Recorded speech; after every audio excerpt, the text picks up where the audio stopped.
ल आज यहाँबाट चाहिँ हामीले तार जोडेर माछा मार्न लागेको छौँ। हजुर तार तार लागेको अवस्था छ। माछा थाप्ने बाल्टी, हाम्रो खोला कस्तो छ त भन्ने कुरा म तपाईँलाई देखाउँछु।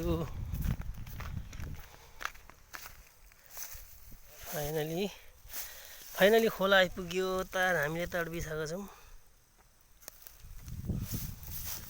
खोलाको हालत चाहिँ यस्तो छ है साथी हो।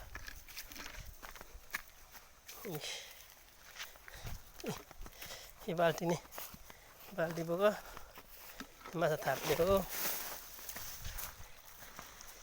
यस्तो छ खोला। खोला सुकेको अवस्था। यो खोल्चा पहिनी भन्छ यसलाई।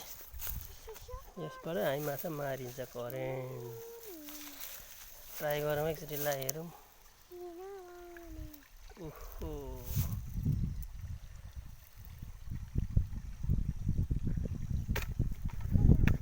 माछा ढलेकै हो तर भाँसिएकै हो त।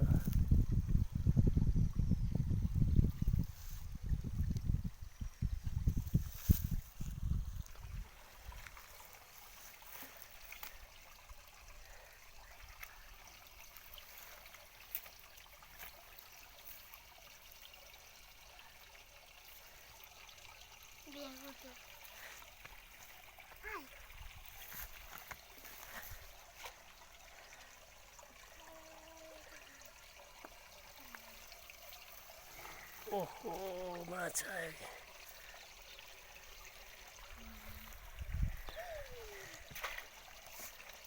यही साथी माछा